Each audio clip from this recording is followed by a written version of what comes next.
नमस्कार,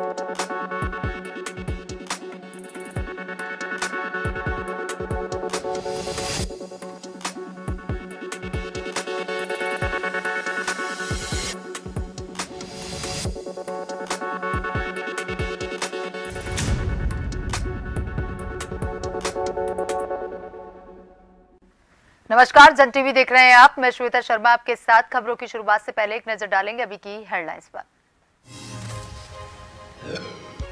सीएम धामी का चेन्नई दौरा, किया रोड शो। 10,150 करोड़ के MOU हुए sign. Health care, pharma, energy, tourism और उच्च शिक्षा के क्षेत्र में हुए करार।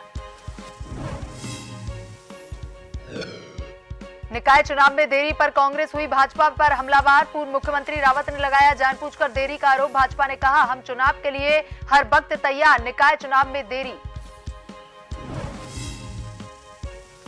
भारतीय चिकित्सा परिषद उत्तराखंड के ऑनलाइन रजिस्ट्रेशन पोर्टल का उद्घाटन। प्रदेश के डॉक्टर करवा सकेंगे डॉक्यूमेंट का ऑनलाइन वेरिफिकेशन। झोला छाप डॉक्टरों पर कसेंगे नकेल।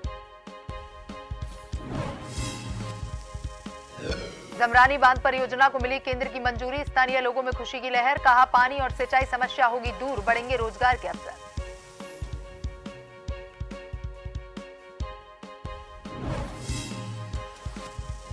खटीमा सुरेई वन क्षेत्र में बाघ ने बुजुर्ग महिला पर किया हमला। जंगल में घास काटने गई महिला की मौत। विभाग ने की अपील, जंगल में जाने से पहले अधिकारियों को दे सूचना।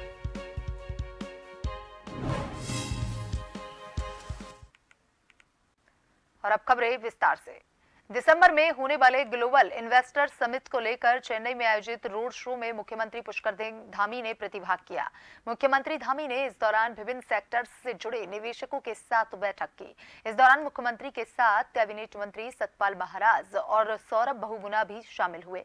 मुख्यमंत्री पुष्कर सिंह धामी ने चेन्नई में आयोजित रोड शो में आए विभिन्न समूहों के निवेशकों को दिसंबर में देहरादून में होने वाले ग्लोबल इन्वेस्टर समिट के लिए आमंत्रित किया। मुख्यमंत्री ने कहा कि अब तक आयोजित रोड शो में देश और विदेशों से निवेशकों द्वारा बेहद सकारात्मक प्रतिक्रिया मिल रही है। मुख्यमंत्री पुष्कर सिंह धामी ने कहा कि तमिलनाडु और उत्तराखंड में आध्यात्मिक रूप से परस्पर संबंध है। तमिलनाडु में रामेश्वरम और उत्तराखंड में केदारनाथ और आदि कैलाश विश्व प्रसिद्ध हैं। उन्होंने कहा, भगवान शिव के तमिलनाडु में रामेश्वरम और उत्तराखंड में केदारनाथ ज्योतिर्लिंग विद्यमान है। मुख्यमंत्री ने कहा कि उत्तराखंड और तमिल संगम को आगे बढ़ाया जाएगा। 6,000 एकड़ का हमने लैंड बैंक बनाया है। 6,000 एकड़ का लैंड बैंक इंडस्ट्री के लिए बनाया है। और बड़े बड़े ऑर्गेनाइजेशन, बड़े बड़े उद्योग समूह, जिनके बहुत सारों के नाम लिए इन्होंने, मैं उन नामों को दोहराना नहीं चाहता, वो सारे वहां पर काम कर रहे हैं। कानून व्यवस्था की स्थिति अच्छी है। किसी प्रकार का जो हमारा श्रमिक वर्ग, लेबर क्लास और मैनेजमेंट, दोनों में कोई क्लैश नहीं है कहीं पर। सरकार हर जगह सहयोगी है, हमारा प्रशासन सहयोगी है। हमने 30 से ज्यादा 30 पॉलिसी हम नई लेकर आए हैं। हमने नई पॉलिसियों को लाए हैं। बहुत सारी पॉलिसी हमने लिबरल की है। लॉजिस्टिक की पॉलिसी बनाई है, MSME की पॉलिसी बनाई है, टूरिज्म की पॉलिसी बनाई है, इंडस्ट्री की पॉलिसी बनाई है। ये सारी पॉलिसियां हम लाए हैं। इसलिए मैं आप सबसे कहना चाहूंगा कि उत्तराखंड आइए। अयोध्या में भगवान श्री राम जन्मभूमि में प्रभु श्री राम के श्री विग्रह की प्राण प्रतिष्ठा 22 जनवरी 2024 को प्रधानमंत्री नरेंद्र मोदी के कर कमलों द्वारा होगी। राम जन्मभूमि को लेकर मुख्यमंत्री पुष्कर सिंह धामी ने प्रधानमंत्री का आभार जताते हुए सभी राम भक्तों को बधाई दी।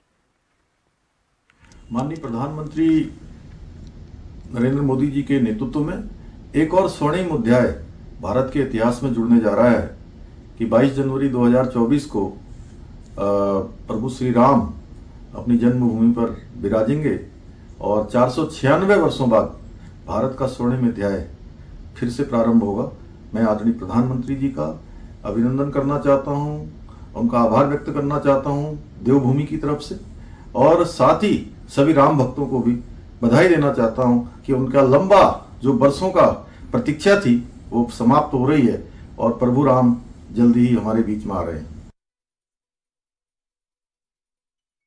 उपराष्ट्रपति जगदीप धनखड़ अपनी पत्नी के साथ केदारनाथ धाम पहुंचे। हेलीपैड पर पहुंचने पर राज्यपाल सेवानिवृत्त गुरमीत सिंह, जिलाधिकारी डॉक्टर सौरभ गहरवार आदि ने उपराष्ट्रपति का स्वागत किया। हेलीपैड से उतरने के बाद उन्होंने केदार घाटी के बारे में जानकारी ली।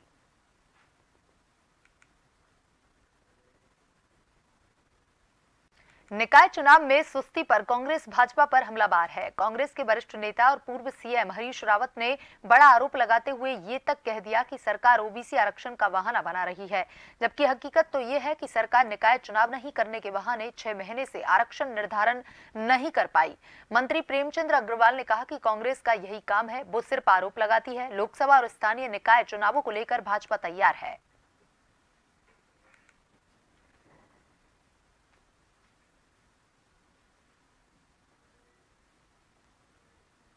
उत्तराखंड में अरबों रुपए की वक्फ संपत्तियों की स्थिति जानकारी अब सार्वजनिक हो पाएगी। बता दें कि उत्तराखंड में विश्व प्रसिद्ध पीरान कलियार शरीफ दरगाह के साथ ही प्रदेश की अरबों रुपए की 2000 से अधिक वक्फ संपत्तियों के बारे में भी सूचना देनी होगी। ये सभी संपत्तियां सूचना के अधिकार अधिनियम के दायरे में होंगी। राज्य सूचना आयुक्त ने इस मामले में आदेश पारित कर अपील का निपटारा भी कर दिया। उन्होंने वक्फ बोर्ड और वक्फ संपत्तियों के प्रबंधन में 6 महीने के भीतर आरटीआई एक्ट के तहत मैनुअल तैयार करने के निर्देश दिए। उत्तराखंड वक्फ बोर्ड के नियंत्रण में होने के बावजूद कलियार शरीफ दरगाह और वक्फ संपत्तियों को सूचना के अधिकार से बाहर रखा गया था, जिसका वक्फ बोर्ड के अध्यक्ष शादाब शम्स ने स्वागत किया है।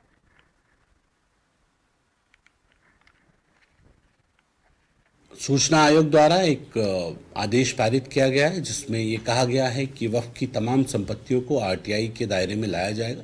एक स्वागत योग्य कदम है और मुझे लगता है कि हम 0% टॉलरेंस ऑन करप्शन की सरकार युवा मुख्यमंत्री पुष्कर सिंह धामी जी के नेतृत्व में चला रहे हैं, तो वो ट्रांसपेरेंसी दिखनी भी चाहिए। वक्फ बोर्ड पहले भी सूचनाओं को देता रहा है, लेकिन क्योंकि नीचे के औकाफ से सूचना प्रॉपर नहीं आती है तो उसको वो दायरे में नहीं थे। और जिस तरह से आयोग का निर्णय आया है, मुझे लगता है कि इससे ट्रांसपेरेंसी और बढ़ेगी और लोगों को भी औकाफ के बारे में जानने का मौका मिलेगा। मेरी माटी मेरा देश अभियान के तहत गुरुवार को जिला मुख्यालय के स्थानीय गोरलचौड़ मैदान में कार्यक्रम का आयोजन कर चंपावत की सभी 313 ग्राम पंचायतों और 4 नगर निकाय क्षेत्रों से एकत्रित पवित्र मिट्टी एवं चावल के कुल 8 कलशों को वाहन के माध्यम से डीएम चंपावत नवनीत पांडे ने हरी झंडी दिखाकर देहरादून को रवाना किया। देहरादून से पूरे प्रदेश से एकत्रित पवित्र मिट्टी और चावल को देश की राजधानी नई दिल्ली स्थित कर्तव्य पथ ले जाया जाएगा। इससे पूर्व एक कार्यक्रम आयोजित कर वीर शहीद देश के बलिदानियों वीर सपूतों को याद करते हुए उन्हें श्रद्धांजलि दी गई। इस अवसर पर सभी को कार्यक्रम की बधाई देते हुए जिलाधिकारी नवनीत पांडे ने कहा कि यह एक बड़ा ऐतिहासिक दिन है। मेरी माटी मेरा देश अभियान अर्थात माटी को नमन, वीरों को वंदन। इस अभियान के अंतर्गत हमारे देश की आजादी दिलाने में अपनी शहादत देने वाले और वीर शहीदों को याद करते हुए उन्हें श्रद्धांजलि दी गई। मेरे देश कार्यक्रम के उपलक्ष्य में आज जनपद की समस्त 313 ग्राम सभाओं से आज हमने मिट्टी और चावल जो है वो आज इकट्ठा किया था। प्रथम चरण में ये 4 विकास खंडों में और जो हमारी 4 नगर पंचायतें पालिका हैं वहाँ पे हर वार्ड से जो है मिट्टी और चावल इकट्ठा किया गया और आज ये सब संकलित करके हम लोग देहरादून के लिए रवाना कर रहे हैं, जहाँ से फिर ये दिल्ली के लिए प्रस्थान करेंगे। भारतीय चिकित्सा परिषद उत्तराखंड के ऑनलाइन रजिस्ट्रेशन पोर्टल का उद्घाटन किया गया, जिसमें बतौर मुख्य अतिथि सचिव आयुष एवं आयुष शिक्षा उत्तराखंड शासन डॉक्टर पंकज कुमार पांडे ने शिरकत की। साथ ही ऑनलाइन पोर्टल का बटन दबाकर उद्घाटन किया। इस दौरान मीडिया से रूबरू होते हुए सचिव पंकज कुमार पांडे ने जानकारी देते हुए बताया कि इस पोर्टल के माध्यम से कहीं न कहीं झोला छाप डॉक्टरों पर नकेल कसी जा सकेगी। इस पोर्टल की मदद से प्रदेश के डॉक्टर अपने डॉक्यूमेंट्स का वेरिफिकेशन करवा सकते हैं। वहीं वेरिफिकेशन होने के बाद उनके सभी डॉक्यूमेंट्स पोर्टल पर भी उपलब्ध करवा दिए जाएंगे, जिससे पारदर्शिता बनी रहे।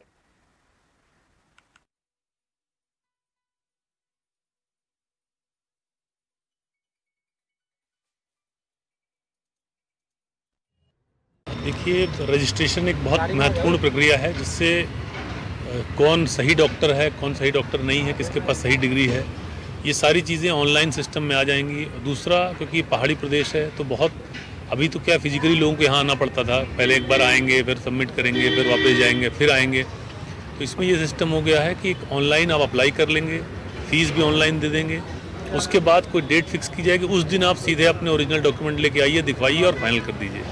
इसके साथ साथ सभी डॉक्टर जो रजिस्टर्ड होंगे उनका डिटेल भी वेबसाइट पे होगा, तो कभी कोई फर्जी डॉक्टर की बात आती है या कोई इस तरह की स्थिति होती है तो उसको क्रॉस चेक भी किया जा सकता है। उत्तराखंड के नैनीताल में जमरानी बांध परियोजना को केंद्र की मंजूरी मिल गई है। इसके बाद से ही स्थानीय लोगों में खुशी की लहर है। इनका कहना है कि इससे न सिर्फ इलाके में पानी और सिंचाई की समस्या दूर होगी, बल्कि आसपास रहने वालों को रोजगार भी मिलेगा। पेश है ये खास रिपोर्ट। उत्तराखंड के जमरानी और आसपास के गांवों में खुशी का माहौल है। केंद्रीय मंत्रिमंडल की आर्थिक मामलों की समिति ने उत्तराखंड के जमरानी बांध परियोजना को प्रधानमंत्री कृषि सिंचाई योजना त्वरित सिंचाई लाभ कार्यक्रम में शामिल करने की मंजूरी दे दी है। परियोजना की लागत 2584 करोड़ रुपए है। इस परियोजना को नैनीताल जिले में गोला नदी पर जमरानी गांव के पास तैयार किया जाना है। गोला नदी रामगंगा की सहायक नदी है। 50 साल से लगभग सुन रहे हैं कि जमरानी बांध अब बनेगा, तब बनेगा। ये अब आज तक तो कभी बना नहीं, फिर क्या पता आगे को अब क्या हो। अब सुनने में आ रहा है कि बनेगा बनेगा करके सुनने में आ रहा है।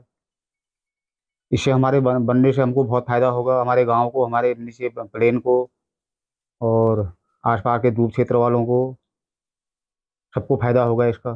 कल देर रात जमरानी बांध जो पिछले कई वर्षों से राजनीति की भेंट चढ़ रहा था, जो पिछले कई वर्षों से लटका हुआ था, लोगों को उम्मीद नहीं थी कि जमरानी बांध बनेगा, वो पिछले देर रात माननीय नरेंद्र मोदी जी ने जिसकी स्वीकृति केंद्र से मिल चुकी है, उसके लिए मैं पूरे क्षेत्रवासियों की ओर से धन्यवाद करना चाहता हूं। परियोजना को मंजूरी देने के लिए गांव वालों और स्थानीय विधायक ने मुख्यमंत्री और प्रधानमंत्री नरेंद्र मोदी को धन्यवाद दिया। क्षेत्र के लोगों ने जो सपना देखा था, यहाँ पर आज से 50 साल पहले उसकी नींव रखी थी, उसके बाद 50 साल ये मुद्दा राजनीति का भेंट चढ़ा, लेकिन आज हमारी सरकार ने, माननीय नरेंद्र मोदी जी ने, माननीय पुष्कर धामी जी ने, माननीय अजय भट्ट जी, सबके प्रयासों से ये कैबिनेट में हमारा जमरानी बांध का जो प्रोजेक्ट था वो पास हो गया है। अधिकारियों के मुताबिक प्रोजेक्ट की लागत में संशोधन का काम पूरा होते ही टेंडरिंग का काम शुरू हो जाएगा। वर्तमान में हम लोग इसकी कॉस्ट रिवाइज कर रहे हैं, उसके बाद इसकी EFC कराई जाएगी शासन स्तर पर, और शासन स्तर से ही टेंडर डॉक्यूमेंट वैट होने के बाद फिर इसकी टेंडर प्रक्रिया शुरू की जाएगी। यहाँ पे जो बांध है, बांध से प्रभावित परिवारों की अगर बात करें तो 6 गांव हैं, जो कुल 6 गांवों के 1261 परिवार हैं जो पूर्ण या आंशिक रूप से प्रभावित होंगे। गांव वाले खुश हैं क्योंकि बांध परियोजना से न सिर्फ इलाके में पानी और सिंचाई की समस्या दूर होगी, बल्कि आसपास रहने वालों को रोजगार भी मिलेगा। ब्रेक के बाद आपका स्वागत है। ये बढ़ते हैं खबरों की तरफ। अक्सर अपने बयानों और चमत्कारों को लेकर चर्चाओं में रहने वाले बागेश्वर धाम के पीठाधीश्वर धीरेन्द्र कृष्ण शास्त्री 4 नवंबर को देहरादून स्थित महाराणा प्रताप स्पोर्ट्स स्टेडियम में दरबार लगाएंगे। यह एक दिवसीय दिव्य दरबार होगा जिसमें उत्तराखंड के करीब 1 लाख लोगों के शामिल होने की संभावना जताई जा रही है। देहरादून में धीरेन्द्र कृष्ण शास्त्री के दरबार लगाने की सूचना मिलने के बाद ही खुफिया विभाग भी अलर्ट मोड पर आ गया है। बता दें कि श्री पशुपतिनाथ मंदिर भारत चैरिटेबल ट्रस्ट के सदस्य और इस कार्यक्रम के संयोजक दीपक वाली ने जानकारी देते हुए बताया कि देहरादून स्थित महाराणा स्पोर्ट्स स्टेडियम में बागेश्वर धाम के पीठाधीश्वर धीरेन्द्र कृष्ण शास्त्री का दिव्य दरबार लगने जा रहा है। यह कार्यक्रम पशुपतिनाथ मंदिर भारत चैरिटेबल ट्रस्ट के माध्यम से आयोजित किया जा रहा है। इसको लेकर के पशुपतिनाथ मंदिर भारत चैरिटेबल ट्रस्ट के आयोजकों ने प्रेस वार्ता की और बागेश्वर धाम बाबा के कार्यक्रम के बारे में जानकारी दी।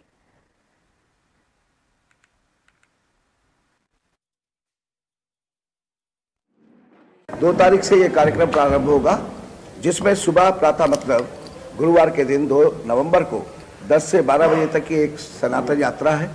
उसके बाद 3 तारीख को प्रातः 9 बजे से 11 बजे तक महायज्ञ है।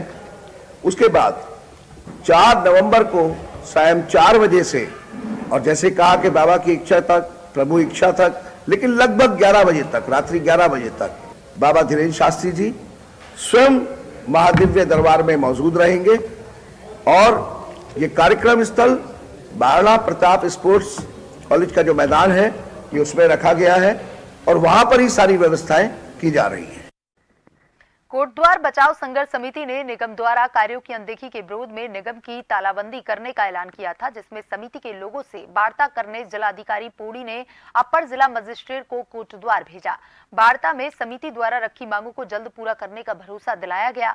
बता दें कि कोटद्वार में आवारा पशुओं के घूमने, निगम द्वारा पार्किंग शुल्क वसूलने जैसी कई समस्याओं को लेकर कोटद्वार बचाव संघर्ष समिति ने निगम की तालाबंदी करने का ऐलान किया था।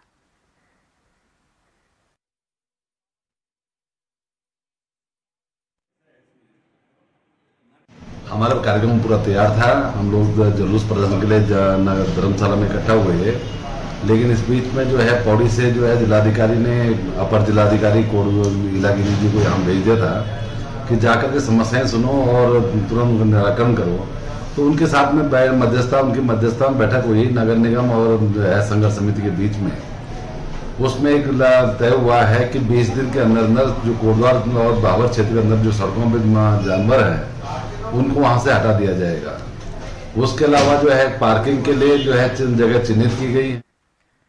रुड़की में मछली बाजार में बंदा रोड पर स्थानीय लोगों द्वारा किए जा रहे अतिक्रमण को लेकर क्षेत्र के लोगों में भारी रोष व्याप्त है। लोगों का कहना है कि नगर निगम रुड़की की भूमि पर बहुत से लोगों ने अतिक्रमण कर आने जाने वाले रास्तों को भी बाधित कर रखा है और निगम की भूमि पर अपना कब्जा जमा लिया है। मामले में क्षेत्रीय लोगों ने मीडिया के माध्यम से होने वाली दिक्कतों से अवगत कराते हुए भूमि पर से अतिक्रमण हटाए जाने की मांग कर नगर निगम के अधिकारियों को अवगत करवाया है। वहीं नगर निगम के MNA के अनुसार क्षेत्र में हो रहे अतिक्रमण को हटाए जाने की बात कही गई है। उनका कहना है कि समय समय पर उनके द्वारा शहर में किए गए अतिक्रमण पर कार्रवाई की जाती रही है और मीडिया द्वारा उनके संज्ञान में जिस जगह अतिक्रमण की बात कही है उसकी जानकारी करवाकर उस पर भी कार्रवाई की जाएगी।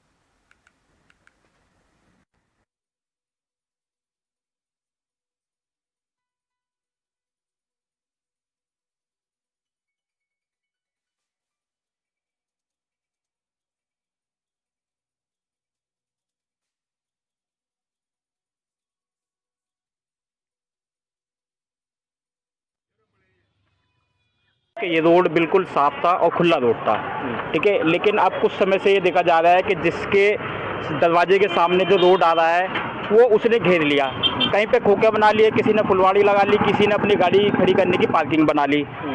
ना तो नगर निगम की तरफ से, ना ही विधायक की तरफ से, ना ही प्रशासन की तरफ से कोई भी अधिकारी मौके पर नहीं आता, ठीक है। अगर अधिकारी मौके पर आए, अधिकारी सरकारी ज़मीन को मापे, जांचे और फिर उनको नोटिस दे तो कहीं ना कहीं खाली होगा। सरकारी ज़मीन कब्जा के लोग यहाँ पे बैठे हैं, कोई भी अधिकारी सुनने को तैयार नहीं है। मुझे तो लगता है कि अधिकारियों की बिलीवती ही काम हो रहा है। निर्देश पे अतिक्रमण हटाने की कार्रवाई नगर निगम रुड़की के द्वारा लगातार की जा रही है और हमने स्थायी और अस्थायी दोनों तरह के अतिक्रमण हम हटा रहे हैं। कल भी हमारी टीम गई थी, जो पटरियों पे लोगों ने अस्थायी रूप से अतिक्रमण हटाया है, लगा रखा है, उसको हटाया गया है। साथ ही साथ मैं आपके माध्यम से लोगों को संदेश देना चाहूँगा कि नगर निगम रुड़की क्षेत्र में जिसने भी अतिक्रमण कर रखा है किसी को बख्शा नहीं जाएगा, उनके खिलाफ कार्रवाई। देहरादून में ऑनलाइन फूड डिलीवरी बॉय सड़क हादसे का शिकार होने के बाद अब परिवहन विभाग सख्त मूड में नजर आ रहा है। आपको बता दें कि ऑनलाइन फूड सप्लाई कंपनियों के डिलीवरी बॉय तेज बाइक चलाकर टारगेट पूरा करने के कारण हादसों का शिकार हो रहे हैं, जिसका संज्ञान लेकर परिवहन विभाग ने तमाम ऑनलाइन फूड डिलीवरी बॉय की 1 दिवसीय ट्रेनिंग रखी ताकि यातायात के नियमों का पाठ उन्हें पढ़ाया जा सके।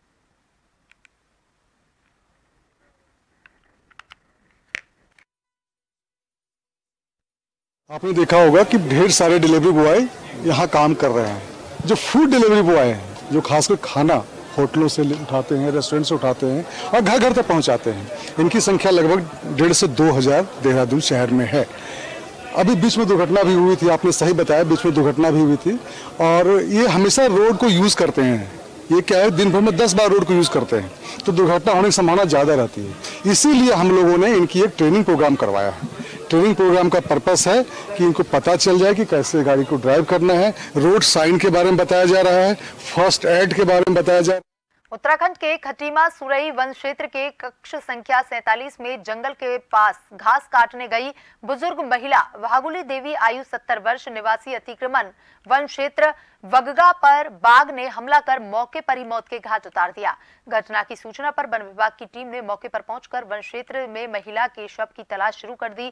बाघ के पदचिन्हों के सहारे खोज करते हुए वन विभाग की टीम के द्वारा वक्तरबंद ट्रैक्टर वाहनों की मदद से महिला के शव को बरामद कर लिया गया। विभाग की फॉरेंसिक टीम के द्वारा मौके पर ही शव का निरीक्षण कर फॉरेंसिक साक्ष्य एकत्रित किए गए।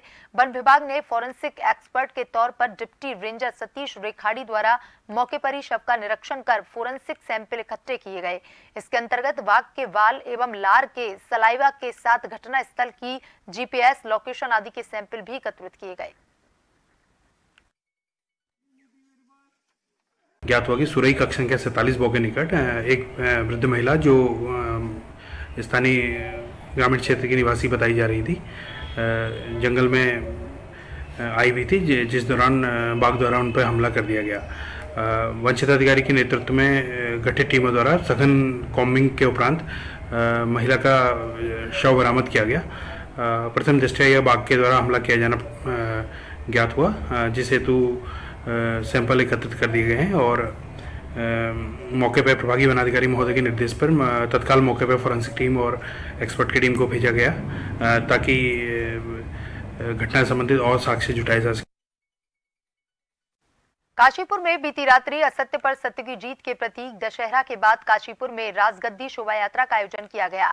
शोभा यात्रा रामनगर रोड स्थित श्री रामलीला मैदान से शुरू होकर शहर के विभिन्न मार्गों से होते हुए वापस रामलीला मैदान में आकर समाप्त हुई, जिसके बाद रामलीला में राजगद्दी मंचन के बाद विधिवत पूजन के बाद बीती 11 अक्टूबर से चल रही रामलीला का समापन हुआ। राजगद्दी शोभा यात्रा में राम दरबार, जिसमें प्रभु राम, सीता, लक्ष्मण और हनुमान बैठे थे, आकर्षण का केंद्र रही। असत्य पर सत्य की विजय करने के बाद प्रभु श्री राम राक्षसों का वध करके आज अयोध्या लौट करके आ रहे हैं और प्रभु श्री राम की आज राज्याभिषेक हुआ, जो कि हमारे यहाँ काशीपुरी परिपाटी है। पहले राज्याभिषेक कटोरा ताल पे, यहाँ कटोरा स्थान पर होता है, उसके बाद राज्याभिषेक श्री रामलीला मंचन जहाँ होता है वहाँ होता है। ये काशीपुर की परिपाटी रही है। इसी परिपाटी के तहत आज राजगद्दी की शोभा यात्रा निकाली गई। उसी शोभा यात्रा में आज झांकियों का के साथ एक सुंदर स्वरूप इस शोभा यात्रा का हमने दर्शकों को धार्मिक। चारधाम में श्रद्धालुओं ने इस वर्ष नया इतिहास रच दिया है। सीजन में अब तक रिकॉर्ड संख्या में तीर्थयात्री चारधाम पहुंच रहे हैं। पहली बार तीर्थयात्रियों की संख्या 50 लाख के पार चली गई है, जबकि अभी भी यात्रा में करीब 1 महीना बाकी है। ऐसे में जाहिर है कि श्रद्धालुओं के आंकड़ों में अभी और इजाफा होगा। आपको बताते चलें कि 22 अप्रैल से शुरू हुई चारधाम यात्रा ने पिछले कई सालों के रिकॉर्ड तोड़ते हुए एक नया रिकॉर्ड कायम किया है। केदारनाथ, बद्रीनाथ, गंगोत्री, यमुनोत्री और हेमकुंड साहिब में पिछले साल सबसे ज्यादा 46 लाख श्रद्धालुओं ने दर्शन किए थे, जबकि इस साल 2023 में अब तक 50 लाख से ज्यादा श्रद्धालु दर्शन कर चुके हैं। देखिए, आप जानते हैं कि इस वर्ष जो धामों के कपाट हैं अप्रैल माह के अंतिम सप्ताह में श्रद्धालुओं के लिए खोल दिए गए थे और इस वर्ष भी जो अब तक श्रद्धालु तीर्थयात्री धामों में पहुंचे हैं वो एक रिकॉर्ड संख्या में पहुंचे हैं और अभी कपाट बंद होने के लिए कुछ दिन शेष हैं। तो हमारा अनुमान है कि इस वर्ष एक नया ही कीर्तिमान स्थापित होगा और गत वर्ष भी जो श्रद्धालु तीर्थयात्री धामों में पहुंचे थे वो भी अपने आप में एक नया रिकॉर्ड था और इसके लिए निश्चित रूप से प्रदेश सरकार द्वारा, माननीय मुख्यमंत्री जी द्वारा जो यात्रा व्यवस्थाओं को लेकर के लगातार उनका मार्गदर्शन मिलता रहा, उनके द्वारा मॉनिटरिंग की जाती रही, उसका ये परिणाम है और श्रद्धालु तीर्थयात्री पर्यटक बड़ी संख्या में निरंतर उत्तराखंड की ओर आ रहे, 4 धामों में आ रहे हैं और ये हमारे लिए भविष्य के लिए भी एक और सुखद संकेत है। बुलेटिन में अभी तक के लिए इतना ही। बने रहिए जन टीवी के साथ। नमस्कार।